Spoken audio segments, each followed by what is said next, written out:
সাংবাদিক সম্মেলনের পর যে খবরগুলি বিভিন্ন মাধ্যমে এসছে সেগুলি আমরা তর্জমা করেছি এবং তারপর অবশ্যই মানুষের জন্য, রাজ্যবাসীর জন্য আমাদের তরফ থেকে এই সংক্রান্ত বিষয়ে কিছু বার্তা দেওয়ার আছে বলে আমরা মনে করি।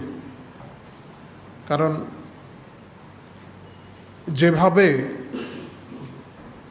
রাজ্যের প্রধান রাজনৈতিক দল সিপিআইএম, যারা এতটা দিন ধরে ক্ষমতায় ছিল, তারা কতটা দায়িত্বজ্ঞানহীন হয়ে গেছে এবং যে কোনো প্রকারে ক্ষমতায় টিকে থাকা অথবা ক্ষমতা দখল করার নগ্ন রাজনীতি তারা কিভাবে করতে পারে, মানুষকে কিভাবে বিভ্রান্ত করতে পারে, এগুলো মানুষের সামনে তুলে ধরা প্রয়োজন বলে আমরা মনে করি।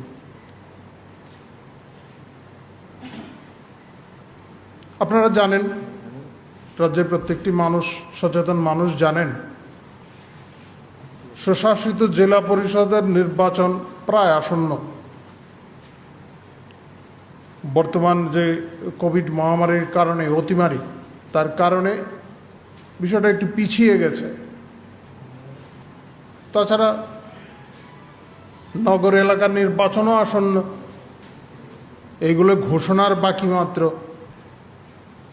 সময়কাল শেষ হয়ে আসছে, মেয়াদ শেষ হয়ে যাচ্ছে, তারপর তো নির্বাচন স্বাভাবিক প্রক্রিয়ায় হবে। রাজ্য নির্বাচন কমিশন যখন নির্বাচন ঘোষণা করবেন সে অনুযায়ী হবে। গতকালকের যে সাংবাদিক সম্মেলনটা মোটামুটিভাবে এই বিষয়টাকে নিয়েই করা হয়েছে। এটা হচ্ছে সম্মানজনক পশ্চাদপসারণ। একটা জায়গায় গিয়ে সিপিআইএমের প্রবক্তারা তারা কিন্তু বলতে বাধ্য হয়েছেন স্বশাসিত জেলা পরিষদের নির্বাচনের কথাটা, কিন্তু এটাই ছিল মুখ্য বিষয়।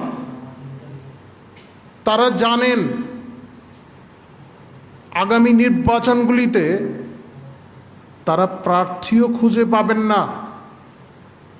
এতদিন ধরে যারা তাদের প্রার্থী হতেন, বা এই যেই স্বশাসিত জেলা পরিষদ যে পরিষদের যে মেয়াদ শেষ হয়েছে, সেই মেয়াদে যারা সদস্য হিসাবে ছিলেন, কার্যকরী কমিটিতে ছিলেন, এমন অনেকেই তাদের সঙ্গ ছেড়ে দিচ্ছেন। আপনারা সবাই জানেন, ইতিমধ্যেই অনেকে আমাদের পার্টিতে সামিল হয়েছেন, আরও অনেকেই আমাদের সঙ্গে যোগাযোগ রক্ষা করে চলছেন। আমরা এই ক্ষেত্রে কিছু বিচার বিবেচনা করছি। সবাইকে সরাসরি আমাদের পার্টিতে নিচ্ছি না। যাদের স্বচ্ছ ভাবমূর্তি আছে তাদেরই আমরা পার্টিতে নিচ্ছি। এই সমস্ত বিষয় বিবেচনা করে তারা তো যাচ্ছেন, তারা দেখছেন, বিভিন্ন স্থানে তারা যাচ্ছেন, তাদের জনভিত কতটা যে নড়বড়ে হয়ে গেছে তারা উপলব্ধি করতে পারছেন। এটা হচ্ছে সম্মানজনক পশ্চাদপসারণ। এখন থেকেই বলতে শুরু করেছেন, ভিকটিম কার্ড খেলছেন তারা। এইসব বলে নির্বাচন থেকে পিছিয়ে আসা, এটা হচ্ছে এর জন্যেই গতকালকে এই সমস্ত একটা ডিজের কাছে, ভারপ্রাপ্ত ডিজের কাছে যাওয়া এবং পরে সাংবাদিক সম্মেলন করা। এটা হচ্ছে নাটক, একটা নাটক মঞ্চস্থ করা হয়েছে। তারা খুব ভালোভাবে জানেন গ্রাম পাহাড়ের পরিস্থিতি কি।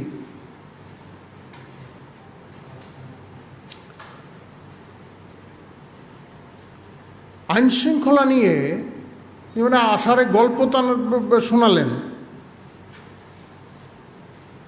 ভারতীয় জনতা পার্টি এই রাজ্যে ক্ষমতায় আসার পর মাননীয় মুখ্যমন্ত্রী বিপ্লব কুমার দেবের নেতৃত্বে ভারতীয় জনতা পার্টি পরিচালিত যে সরকার এখানে প্রতিষ্ঠিত হয়েছে, তারপর এই রাজ্যে একটিও রাজনৈতিক খুন সংগঠিত হয়নি। কোথাও এই তথ্য নেই।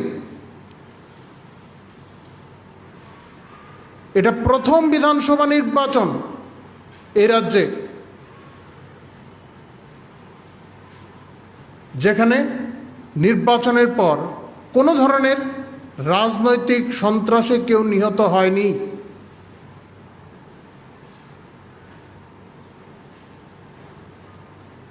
অথচ বিভিন্ন স্থানে আমাদের কার্যকর্তারা আক্রান্ত হচ্ছেন, আহত হচ্ছেন, বহিরাজ্যে নিয়ে যেতে হয়েছে।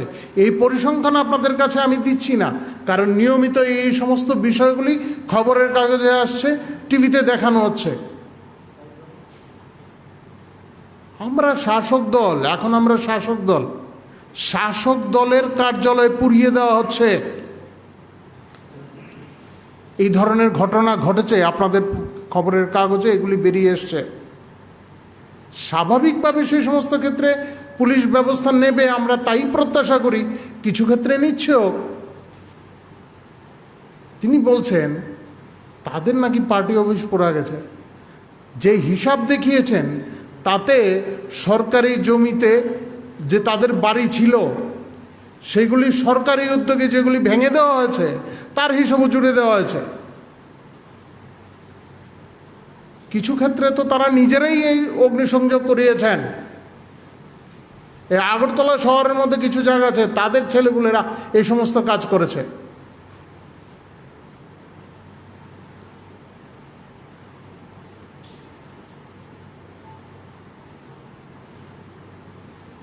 এ রাজ্যের মানুষ, বিশেষ করে বিরোধী দলের সমর্থক যারা ছিলেন, তারা খুব ভালোভাবে জানেন রাজনৈতিক সন্ত্রাস কাকে বলে। এ রাজ্যের মানুষ এত তাড়াতাড়ি সব কিছু ভুলে যাবে এমনটা নয়। রাজ্যের বিভিন্ন স্থানে বিভিন্ন সময় ব্যাপক হারে রাজনৈতিক সন্ত্রাস হয়েছে। সন্ত্রাসের বলি হয়েছেন কতজন, আমরা কিছুদিনের মধ্যে হিসাব তুলে ধরব। আমাদের কাজ চলছে। রাজনৈতিক সন্ত্রাসে এই রাজ্যে বাম জামানায় কত লোক মারা গেছেন তার হিসাব আমরা তুলে ধরব। উনি বলেন নাকি নির্বাচনের পর থেকে ওনাদের 14 জন লোক মারা গেছে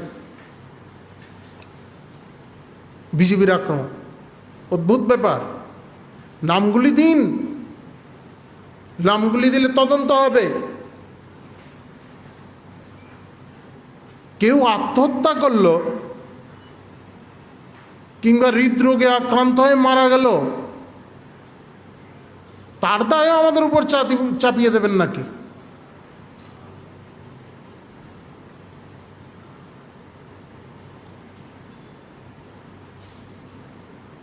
আপনারা জানেন সিপিআইএম ক্ষমতাচ্যুত হওয়ার পর রাজ্যের বিভিন্ন স্থানে সাধারণ মানুষ দাবি করেছিলেন যাতে পার্টি অফিসে পুলিশে অভিযান চালানো হয়, এবং কিছু ক্ষেত্রে চালানো হয়েছিল। তা থেকে অস্ত্রশস্ত্র উদ্ধার করা হয়েছে। এইসব কি প্রমাণ করে? এখনো বিভিন্ন স্থানে এই ধরনের সাধারণ মানুষের তরফ থেকে, আমাদের পার্টির তরফ থেকে শুধু না, এই ধরনের দাবি আছে যাতে পার্টি অফিসে, সিপিআইএম পার্টি অফিসে অভিযান চালানো হয়। কারণ তাদের বিশ্বাস সেখানে আগ্নেয়াস্ত্র মজুত করে রাখা হয়। আমাদের পার্টির তরফ থেকেও স্থানীয়ভাবে পুলিশের স্থানীয় আধিকারিকদের কাছে বিভিন্ন সময় বিষয়গুলি উল্লেখ করা হয়েছে। আমরাও এখান থেকে আজকে পুলিশ প্রশাসনের কাছে আমরা দাবি রাখছি, যে সমস্ত ক্ষেত্রে এই ধরনের অভিযোগ আছে, বিশেষ করে সাধারণ মানুষের অভিযোগ আছে, সেখানে যেন পুলিশে অভিযান চালানো হয়। পার্টি অফিসগুলিতে বেআইনিভাবে অস্ত্র মজুত করে রাখার যেখানে অভিযোগ আসবে সেখানে যেন সমস্ত বিষয়গুলি খতিয়ে দেখা হয়।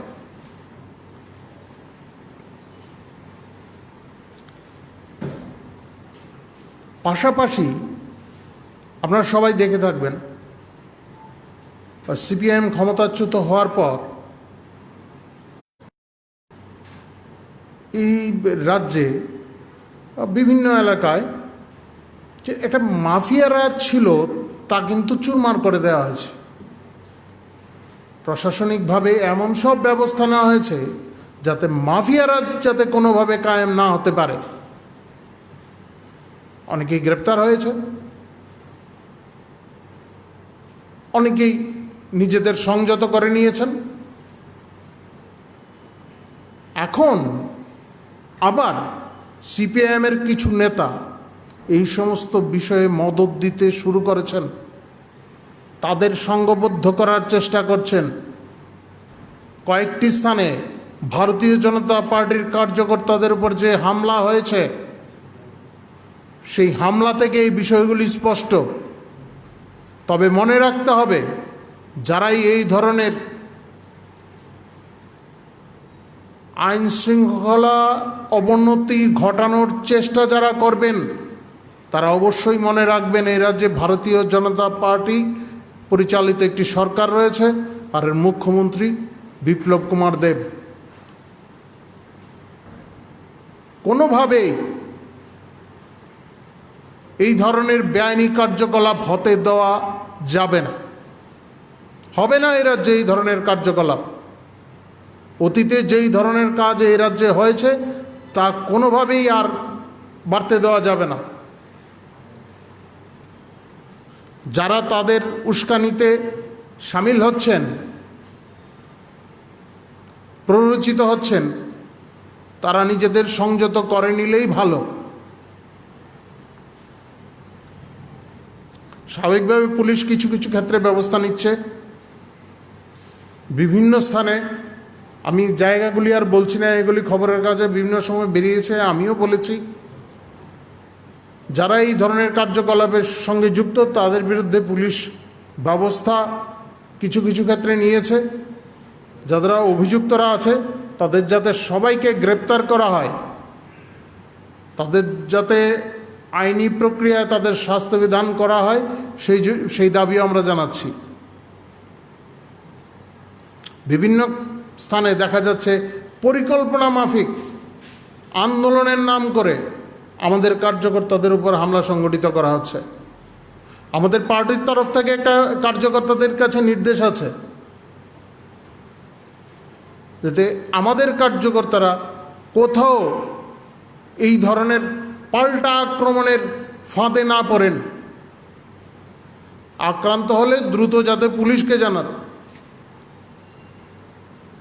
শাসক দল হিসেবে আমরা এই দায়িত্বটা নিয়েছি এবং আমরা চাই রাজ্যের যে এই খুন সন্ত্রাসের রাজনীতির একটা সংস্কৃতি কায়েম করেছিল সিপিআইএম, তার পরিবর্তন ঘটাতে সরকারের পরিবর্তন তো হয়েছে, আমরা এই সমাজের পরিবর্তনও চাই। এ রাজ্যে খুন সন্ত্রাসের রাজনীতি সিপিআইএমই শুরু করেছে। এ রাজ্যের যারা প্রবীণরা আছেন তারা জানেন, ইতিহাস তাই বলে এই রাজ্যে রাজনৈতিক খুন সিপিআইএমের আমলেই প্রথম হয়েছে।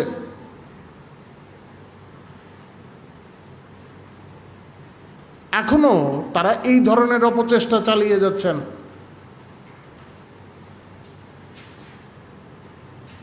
কিন্তু মানুষ কিন্তু এগুলি মেনে নেবে না। মানুষ দেখছে এই সমস্ত বিষয়।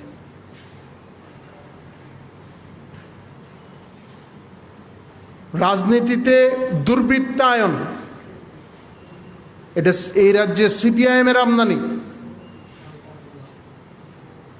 আপনারা যারা সাংবাদিকরা আছেন তারা জানেন সিপিআইএম জামানায় মাফিয়ারা কাদের সঙ্গে ছিল।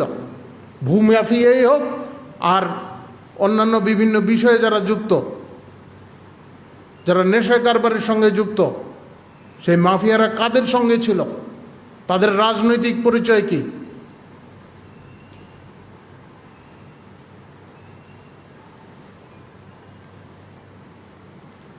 আপনারা এও জানেন বিধানসভায় বিভিন্ন সময় আলাপ আলোচনা হয়েছিল এই বিষয়ে। এক সময় এই সিপিআইএমের জামানাতে নারী নির্যাতনে ত্রিপুরা প্রথম স্থানে ছিল। এমন কোনো দিন বাদ যেত না যখন নারী নির্যাতন হতো না। এবং তার চাইতেও বড় কথা হলো প্রত্যেকটি ক্ষেত্রে সিপিআইএমের নেতার পরিবারের লোকরা যুক্ত থাকত। এই ধরনের একটি দৃষ্টান্ত এখন নেই। আমরা চাই না এই ধরনের ঘটনা একটিও ঘটক, কিন্তু তারপরেও ঘটছে। সংখ্যা অনেক হ্রাস পেয়েছে, কিন্তু ঘটছে। কিন্তু পুলিশ এই ক্ষেত্রে স্বাধীনভাবে কাজ করতে পারে, যারা অভিযুক্ত তাদের গ্রেপ্তার করতে পারে। একটি ক্ষেত্রেও প্রমাণ দেখাতে পারবেন না আপনারা আমাদের পার্টির কার্যকর্তারা এই সমস্ত বিষয়ে যুক্ত। আমাদের যুব মোর্চার তরফে, মহিলা মোর্চার তরফ থেকে নিয়মিত এই ধরনের কার্যক্রম চলে, বিভিন্ন গ্রামে বিভিন্ন এলাকায় এই ধরনের কার্যক্রম চলে, যাতে এই মানুষকে এই সমস্ত বিষয়ে সচেতন করার জন্য।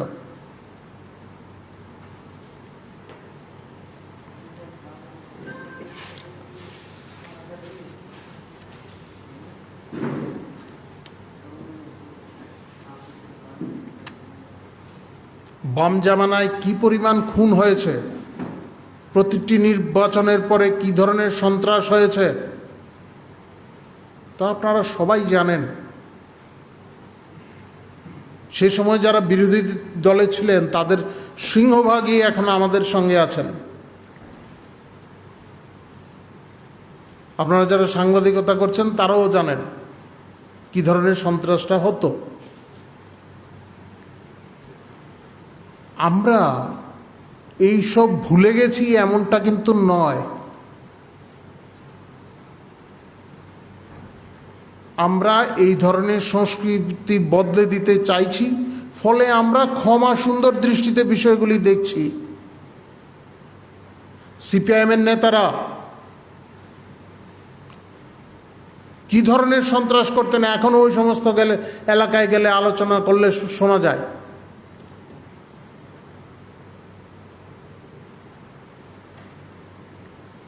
আমরা এইসব ভুলে যাইনি।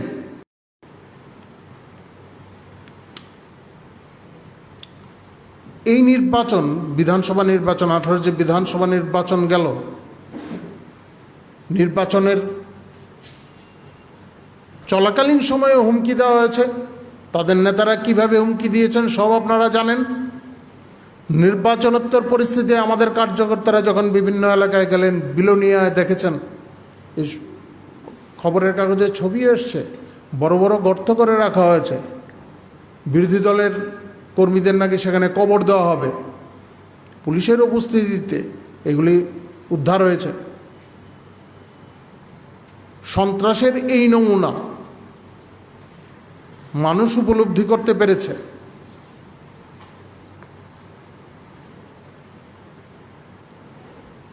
আরেকটি বিষয় আমি বলছি, কালকে তারা সংবাদপত্র, সাংবাদিক এই নিয়েও তারা একটু বলার চেষ্টা করেছেন। এখানে তো অনেক সাংবাদিকরাই আছেন, তারা যখন ক্ষমতায় ছিলেন তাদের সাংবাদিক সম্মেলনে প্রশ্নটু করা যেত না।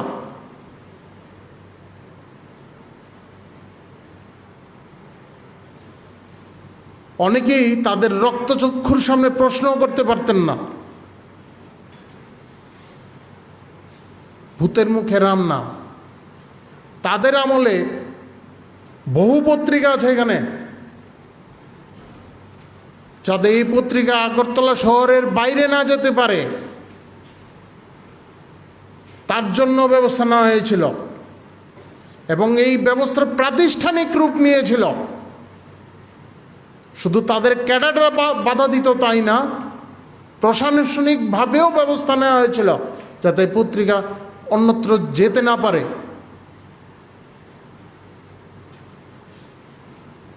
আজ তারা সাংবাদিকদের মন পাওয়ার চেষ্টা করছেন। সাংবাদিকরা কি এ সমস্ত ভুলে গেছেন নাকি? প্রায়শই তো গ্রামে গঞ্জে যারা কাজ করেন, যে সাংবাদিকরা কাজ করেন, তাদের উপর আক্রমণ হতো। এখনও অনেক ক্ষেত্রে অভিযোগ আছে, অভিযোগ জমা পড়ে আছে থানায়। যাই হোক, এই যে তথ্যগুলি দেওয়া হয়েছে, সংখ্যা, বিভিন্ন সংখ্যা কালকে তুলে ধরা হয়েছে, এই সংখ্যার পেছনে তথ্য দেওয়া প্রয়োজন ছিল। 14 জন কারা কারা কোথায় কিভাবে মারা গেলেন, আর সেই সংক্রান্ত বিষয়ে কি অভিযোগ দায়ের করা হয়েছে। গণতান্ত্রিক প্রক্রিয়ায় যারা আছেন, যদিও সিপিআইএম গণতন্ত্রে বিশ্বাসী নয়, তাদের মতাদর্শগত অবস্থান গণতন্ত্র বিরোধী, এবং তাদের পার্টির সংবিধানে এটা উল্লেখ আছে যে ভারতে একনায়কতন্ত্র প্রতিষ্ঠা করতে হবে, এটা তাদের লক্ষ্য। এরকম একটা ভারতীয় সংবিধানের বিরোধী, গণতন্ত্র বিরোধী রাজনৈতিক দল, যদিও এখন এই রাজ্যে গণতান্ত্রিক প্রক্রিয়ায় তারা যুক্ত, দায়িত্বশীল রাজনৈতিক দল হিসেবে এটা কর্তব্য, যখন অভিযোগ করা হয় তখন তার পূর্ণাঙ্গ বিবরণ দেওয়া। আপনারা নিজেই পুলিশের কাছে খবর নিয়ে দেখতে পারেন। আমি সংক্ষিপ্তভাবে কয়েকটা তথ্য আপনাদের কাছে দিচ্ছি।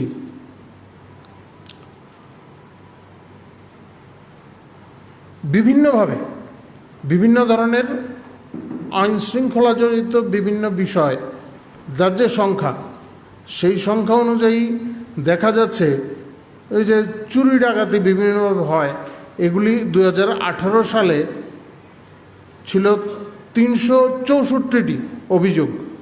2019-এ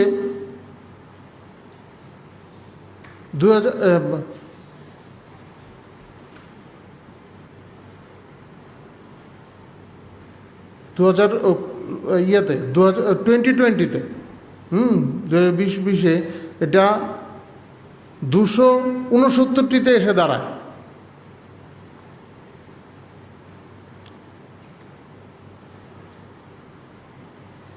প্রতি বছরই তা হ্রাস পাচ্ছে। তারপরে বিভিন্ন ধরনের হামলার ঘটনা 2018 ছিল 1176টি, এখানে 2019-এর হিসাবটা আছে আমার কাছে, এটা হচ্ছে 967টি। 2020 চলতি বছরে এখন পর্যন্ত যা আছে 771টি। একটিও ধর্ষণের মতো অপরাধ ঘটুক তা আমরা চাই না, কিন্তু তারপরেও এখানে যে হিসাব আছে সে অনুযায়ী চলতি বছরে 85টি আছে, যেখানে 2018 সালে ছিল 106টি, 2019 সালে 105টি। নারী সংক্রান্ত অনিয়মিত অপরাধ 2018 সালে 49টি,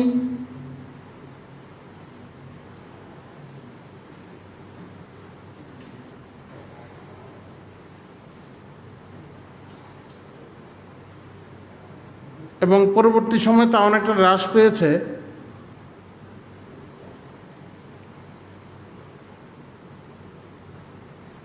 এবং যে সমস্ত ক্ষেত্রে পুলিশের কাছে যে সমস্ত অভিযোগ জমা পড়েছে, আমি আপনাদের বিস্তারিত তথ্যগুলি হোয়াটসঅ্যাপে পাঠিয়ে দেব, আমাদের কাছে আছে। তো ক্রমাগত এই সমস্ত বিষয়গুলি হ্রাস পেয়েছে। বর্তমান সরকার ক্ষমতায় আসার পর এই সমস্ত বিষয়ে কড়া পদক্ষেপ নেওয়া হয়েছে। সর্বোপরি যে বিষয়টা হচ্ছে, আপনারা নিজেরাও অনুভব করতে পারছেন, পুলিশ এখন স্বাধীনভাবে কাজ করতে পারছে, স্বাধীনভাবে কাজ করছে। অনেক ক্ষেত্রেই ভারতীয় জনতা পার্টির কার্যকর্তাদেরও গ্রেপ্তার করা হচ্ছে, যদিও পরবর্তী সময়ে তারা নির্দোষ প্রমাণিত হচ্ছেন। এটাই প্রমাণ পুলিশ স্বাধীনভাবে কাজ করতে পারে এই রাজ্যে। বাম জামানায় এটা কল্পনাই করা যেত না। থানা চালানোর জন্য তারা শ্যাডো কমিটি বানিয়ে রাখত, এগুলো ওপেন সিক্রেট, সাংবাদিকরা তো খুব ভালোভাবে জানেন।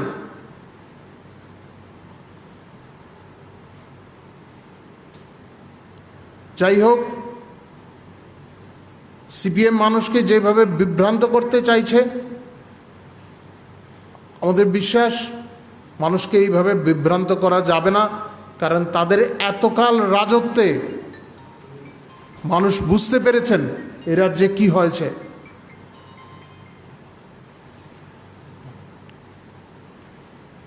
এবং আমি আবার বলছি, এটা হচ্ছে শুধুমাত্র আসন্ন নির্বাচনগুলিকে সামনে রেখে এটার তাদের সম্মানজনক পশ্চাৎপসারণ।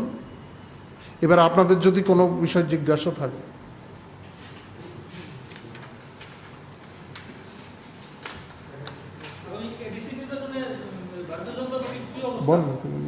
হ্যাঁ,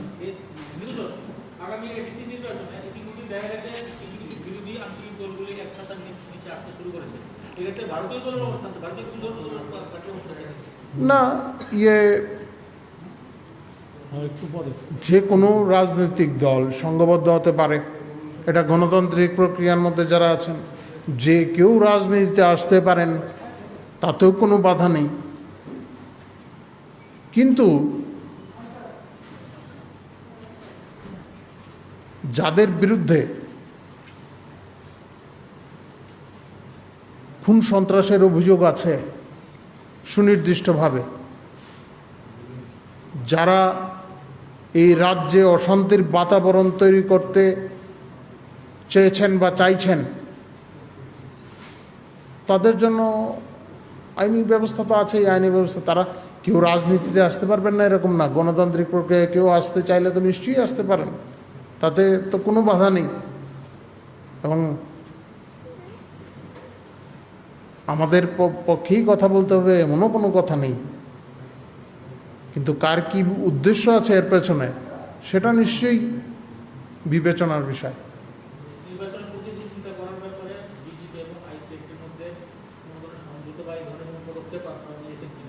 এই বিষয়ে এখনো কোনো আলোচনা আমাদের জানা নেই। এটা নির্দিষ্ট একটা যাদের দায়িত্ব দেওয়া আছে, দায়িত্ব ভাগ করা আছে, তাদের মধ্যে আলোচনা হবে।